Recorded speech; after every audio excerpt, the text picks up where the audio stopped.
इतनी बर्बरता के साथ उनको मारा गया, किसी के टुकड़े कर दिए गए, किसी को गरम पानी में, गरम तेल में झोंक दिया गया और उसके बाद गुरुजी को भी, उनका भी शीश काट दिया गया और मानो एक संदेशा देने का प्रयास हुआ कि जो हमारी बात नहीं सुनेगा उसका यही हश्र होगा। लेकिन औरंगजेब ये जानता नहीं था कि गुरुजी की कुर्बानी से पूरे देश के अंदर इस प्रकार की प्रतिबद्धता निर्माण होगी कि उसके इरादे कभी पूरे नहीं होंगे, और वो इरादे कभी पूरे नहीं हुए। और उस समय जब औरंगजेब ने ऐलान किया था कि गुरुजी को कोई भी अंतिम संस्कार नहीं देगा, उनके शीश को, उनके शरीर को कोई अंतिम संस्कार नहीं मिलेगा, दिल्ली के चांदनी चौक में बर्बरता के साथ गुरुदेव का देह पड़ा था। ऐसे समय लकीशा बंजारा जी ने अपने प्रयासों से उनके शरीर को अंतिम संस्कारों तक पहुंचाया और उसके बाद उन्हीं के सुपुत्र गुरु गोविंद सिंह जी ये 10वें पातशाह बने। और 10वीं पातशाही गुरु गोविंद सिंह जी ने तो इस प्रकार का बलिदान दिया।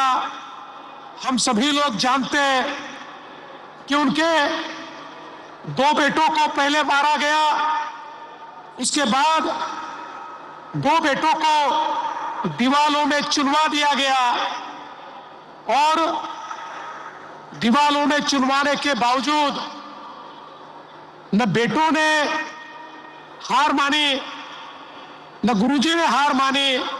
वे लगातार धर्म की रक्षा के लिए, अपने देश की रक्षा के लिए लड़ते रहे।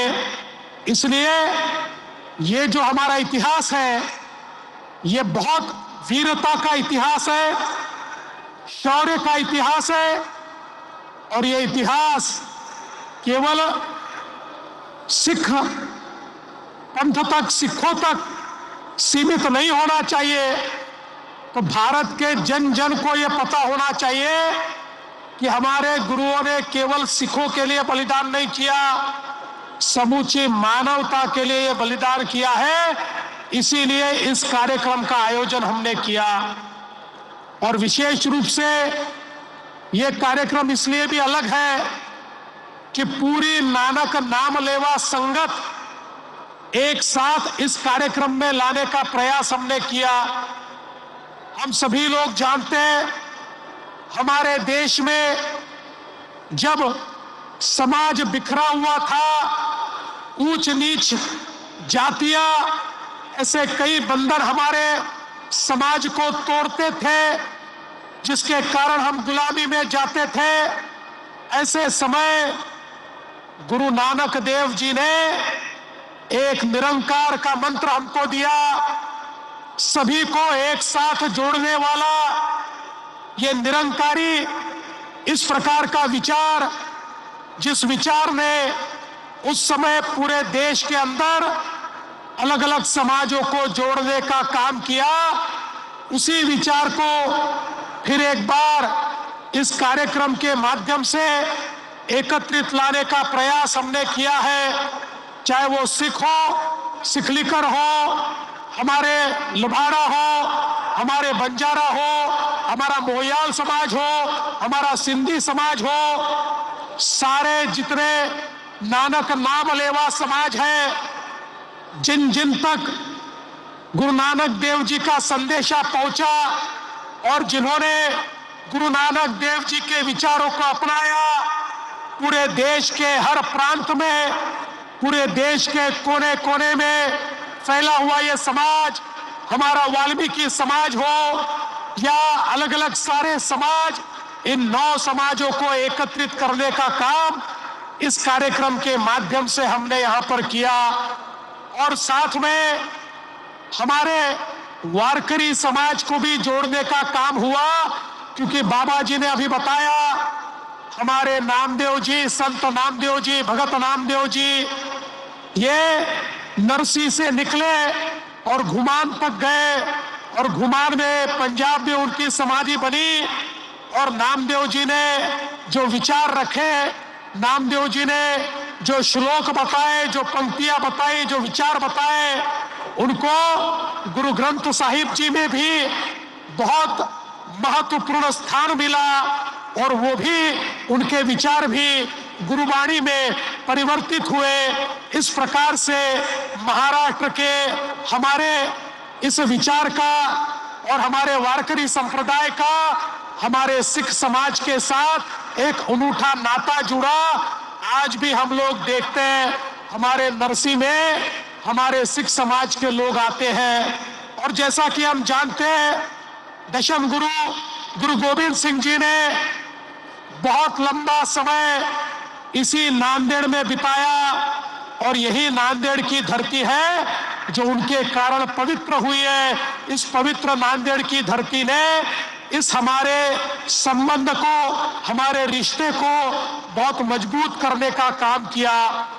और यही कारण है कि हमने तय किया कि 350वीं शहीदी समागम की ये जो हमारा कार्यक्रम है, ये कार्यक्रम सारे समाजों तक पहुंचना चाहिए, ये कोने कोने तक पहुंचना चाहिए।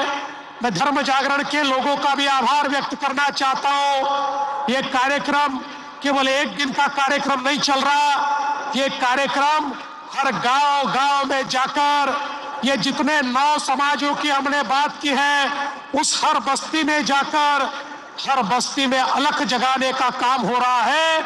और हमारे गुरुजी की शहादत किस लिए हुई, ये फिर एक बार उस इतिहास को दोहराने का काम इस कार्यक्रम के माध्यम से हम कर रहे हैं। क्योंकि हम ये मानते हैं कि जब तक भारत का बच्चा बच्चा इस इतिहास को नहीं जानेगा, जो इतिहास को नहीं जानते उनको वर्तमान तो होता है लेकिन उनको भविष्य नहीं होता। अगर भविष्य होना है तो इतिहास भी मालूम चाहिए, और ये जो इतिहास है ये हर घर तक पहुंचाने का प्रयास इस शहीदी समागम के माध्यम से, इस शहीदी संगत के माध्यम से हम लोग कर रहे हैं।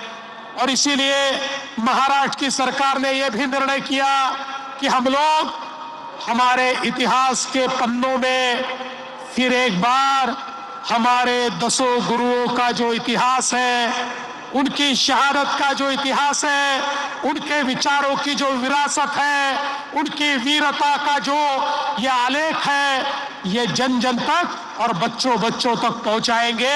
ये भारत का इसलिए इतिहास है, ये उन तक पहुंचाने का प्रयास महाराष्ट्र सरकार की ओर से हो रहा है।